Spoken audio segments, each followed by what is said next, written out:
Y para mí es un honor presentar a la señora Esmeralda Arosemena de Troitiño, ex magistrada de la Corte Suprema de Justicia y también de la Comisión Interamericana de Derechos Humanos. Bienvenida a nuestro programa Shock de Opiniones. Qué ¿Cómo bella está? y elegante. ¿Verdad que sí? Ah, están hermosos. ¿Cómo le va? ¿Cómo amaneció? Muy bien, muy dispuesta a poner una voz. El país necesita voces para orientar, para ayudar. Y creo que todo el desarrollo de mi vida profesional hoy me coloca en esa posición. No podemos quedarnos cruzados de brazos o decir, bueno, ya acabé.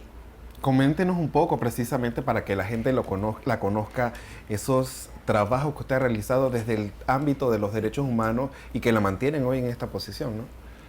Bueno, mira, si te digo mi historia, creo que me conecté con los derechos humanos desde que mi padre me llevó a la Escuela Normal Juan Demóstenes Arosemena, porque en ese momento yo decía, no quiero ser maestra, pero luego que me gradúo de maestra y trabajo con los niños, eso realmente implicó para mí, para mi formación,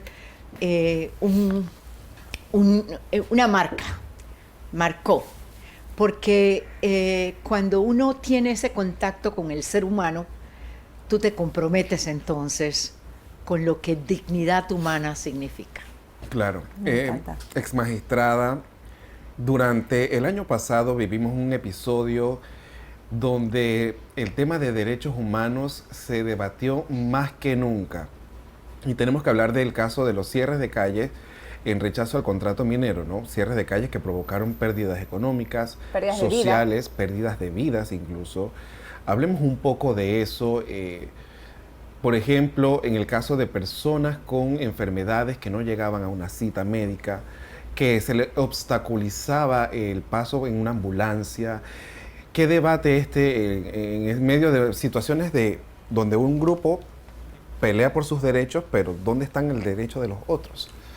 Mira, es el punto clave en el tema de la defensa de los derechos. Claro. Y parto señalando que la Comisión Interamericana ha tenido una experiencia muy puntual con distintos escenarios.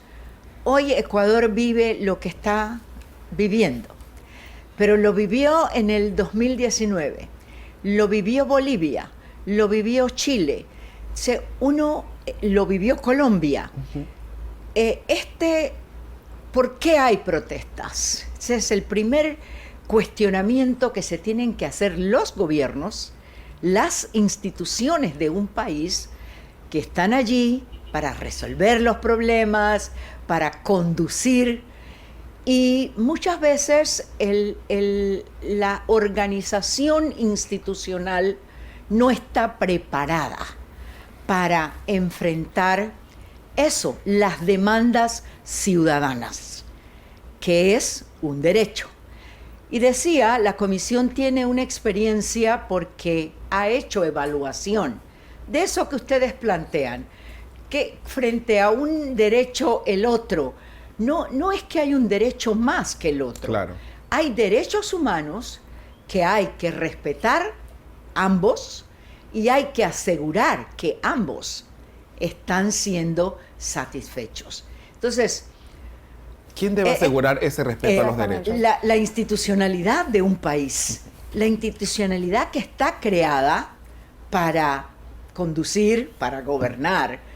Y esto parece muy teórico, y dice, bueno, pero ¿cómo funciona? Una organización de la sociedad en la que efectivamente estamos preparados para enfrentar los conflictos sociales. Esa es la pregunta que se tiene que hacer hoy nuestro gobierno, porque, mira, la primera vez en la historia del país, y yo tengo muchos años, Claro. ¿sabes? ¿No? En la que hubo este movimiento social demandando un derecho de la vida, del país. Empoderados los jóvenes, otro elemento importante a ser evaluado. Entonces, los maestros igual, los educadores. Entonces, la pregunta o el cuestionamiento que personalmente hacía, no podía en esos momentos intervenir en el país porque tenía una limitación estatutaria de la Comisión Interamericana que me impedía hablar del país, pero me cuestionaba esto: ¿dónde está la organización del gobierno preparado para enfrentar con diálogo creíble, constructivo, real, sincero, de buena fe? Cuando hablamos de organización gubernamental, estamos hablando el presidente y todos los ministros que lo acompañan. Así es. Yo no veía a los ministros enfrentando día a día. Había que tener una comunicación diaria, permanente, con la comunidad, con la sociedad, y buscar expertos en la mediación. Hay que mediar cuando hay conflictos, y eso se estudia, pero también, también se puede desarrollar cuando hay precisamente una necesidad, hay un interés de resolver, hay un propósito que alcanzar. Incluso algunos hablaban de un periodo de anarquía en medio de esas protestas.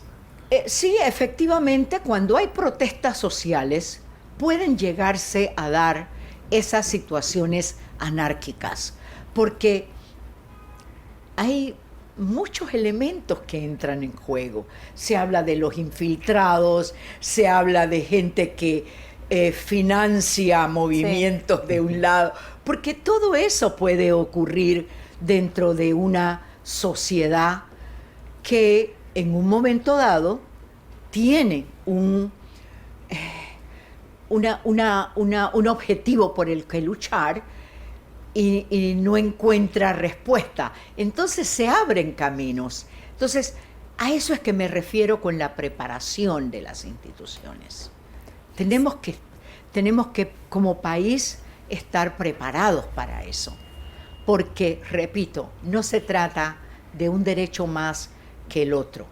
Por ejemplo, en el tema de la negociación, ¿usted no cree que frente a una situación de emergencia de vida, tenían que tener personas especializadas para que no sucediera esto? Y decimos, ¿cómo es posible que una persona pueda fallecer porque no hay una atención médica? Entonces,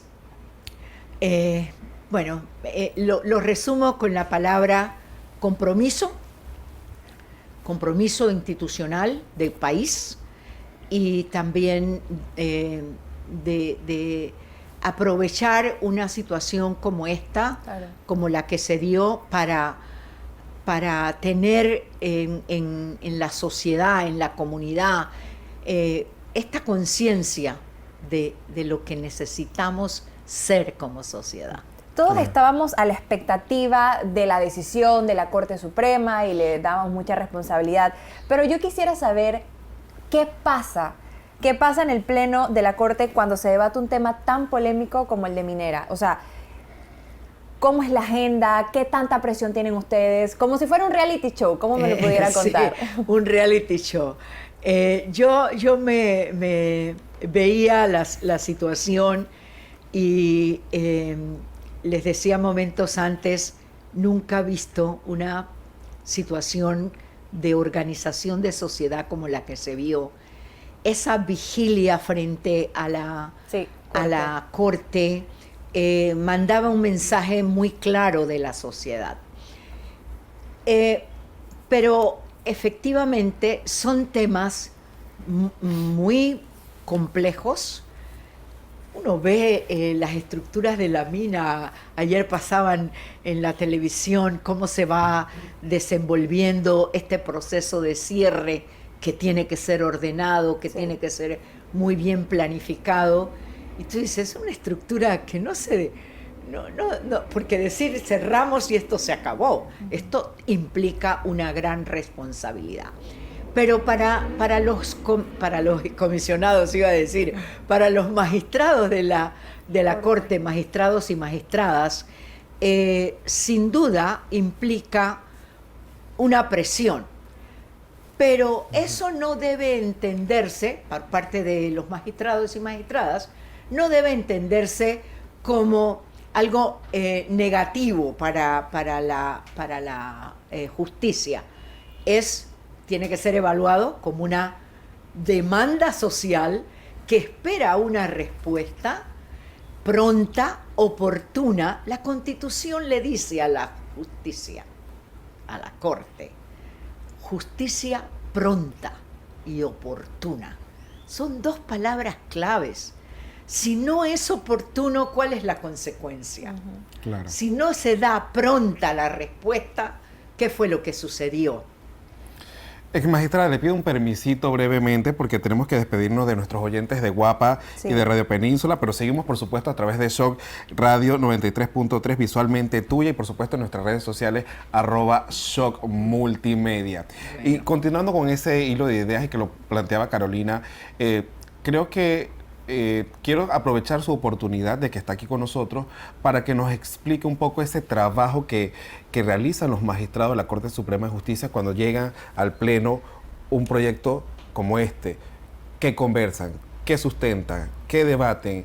¿Qué dicen? ¿Qué pasa cuando no hay un acuerdo? Lo que no podemos conocer los ciudadanos fuera de esta situación. Claro. Mira, se dan posiciones.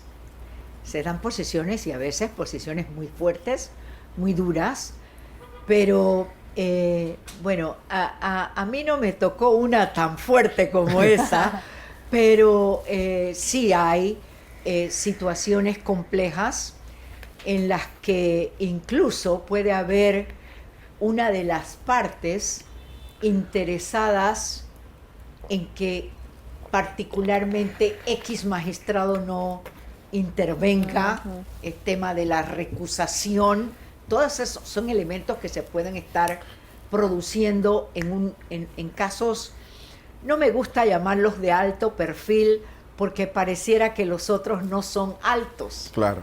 Y no tienen perfil. Pero es una expresión que se usa. Pero cuando hay estos casos de mucho impacto social, hay una necesidad de tener una comunicación con los colegas, con los magistrados, para escuchar el razonamiento antes del propio debate, porque cuando estamos en el debate, en el pleno, uno escucha y a mí en alguna oportunidad, no en casos tan grandes como les decía, yo le dije a un colega, usted me perdona, colega, pero el argumento que usted me está planteando no es el argumento jurídico. Usted me está planteando otro tipo de argumentación. Entonces, para que eso en la reunión de pleno no se produzca, para que no haya ese choque, para decirlo de alguna forma, es bueno tener una visión de lo que el colega está pensando, sobre todo la magistrada o el magistrado ponente del caso, porque a uno se le asignan los casos. Ese magistrado debe hacer una evaluación inicial, hace una preparación de los argumentos claves para debatirlos, y supongo yo que en este caso en particular esto fue lo que se dio, tener el magistrado ponente unos elementos que le permitieran discutir con los colegas esos elementos clave. Ustedes veían la cantidad de documentos, documentos que han tenido que ser más o menos revisados. Los despachos tienen equipos especialistas que te ayudan precisamente a la identificación. A mí me interesa marcar, por ejemplo, la violación del artículo tal de la Constitución. Búsquenme los elementos que tenemos para eso. Claro. Y se trabaja de esa ¿Reciben manera. llamadas, presiones externas frente a una decisión? Mira, siempre hay quienes en un momento dado se atreven a hacer llamadas. Es un atrevimiento. Porque es un atrevimiento. Sí. Pero ahí vuelvo a marcar esto que lo he dicho antes. Ahí está donde uno mide la ética, claro, la integridad del funcionario, de cualquier nivel, no solo el magistrado de la Corte, es en cualquier nivel. Esa integridad que te dice, recoges la llamada, muchas gracias, muy buenos días y estamos muy bien trabajando. Claro. Y hablando precisamente de ética, quisiera escuchar su opinión sobre qué piensa de las 25 fallas constitucionales que se dieron en este contrato. O sea, éticamente hablando, porque el Estado pagó millones de dólares por una asesoría para un contrato donde los magistrados le encuentran 25 fallas. ¿Qué piensa éticamente de eso? Bueno, ahí está puesto éticamente. ¿Qué falló allí? Fallaron todos los principios, porque la elaboración de estos contratos no lo utiliza cualquier abogado o principiantes o pasantes del despacho. Exacto.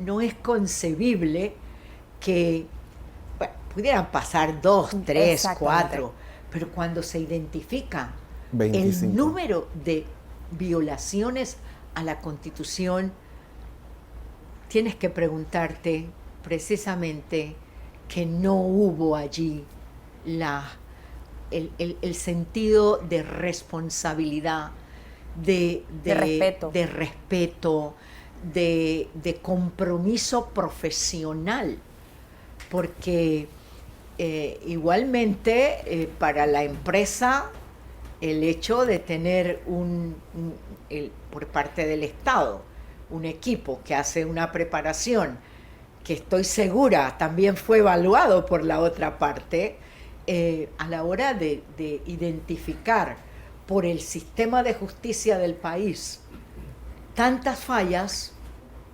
es cuestionable. Claro. Es cuestionable. Ahora, éticamente no hay una respuesta. Todas las personas tenemos ideas, pensamientos, conclusiones frente a diferentes hechos. Pero en el caso de un magistrado de la Corte Suprema de Justicia, ¿qué tanto influye su opinión personal con la decisión o argumento que debe tomar? Porque a veces pueden ser contrarias, ¿no? Lo que yo pienso frente a lo que yo debo decidir.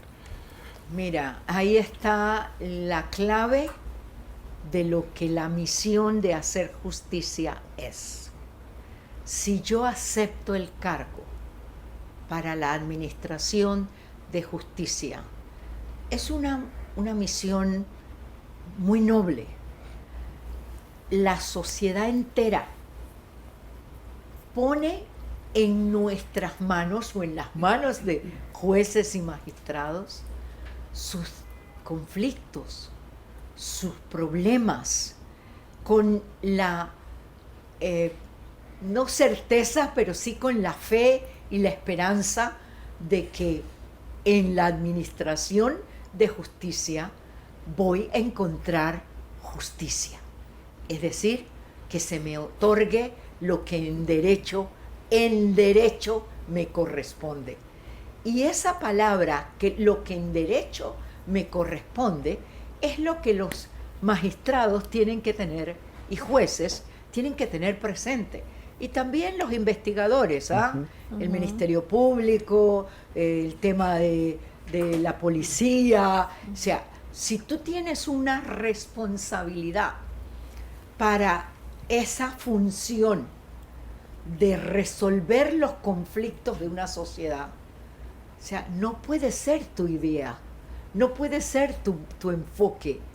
Tu enfoque puede ayudar cuando está razonadamente trabajado con la línea de lo que el derecho me manda.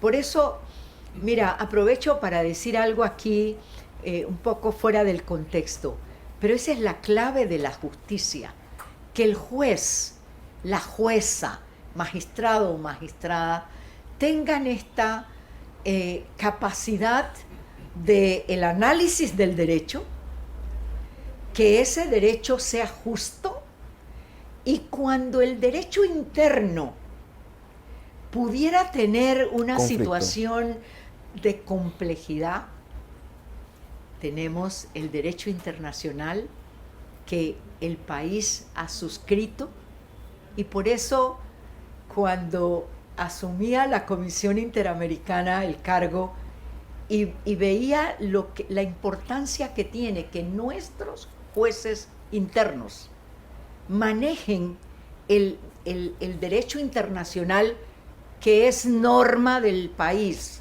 porque así lo ha ratificado el país con una decisión soberana.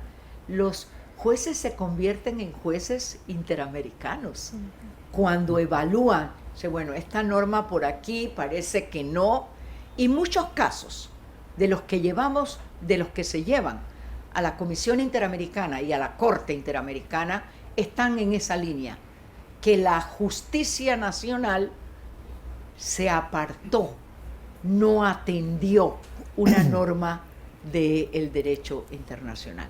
Y eso es lo que tiene que servir de guía a quien administra justicia. Claro, cada cierto tiempo cobra relevancia el tema de las uniones entre personas del mismo sexo.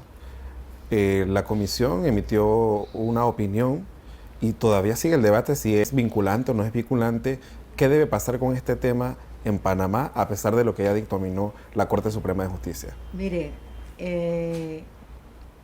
cuando la Corte Interamericana dicta una opinión consultiva, porque es la Corte la que la dicta. La Corte, sí.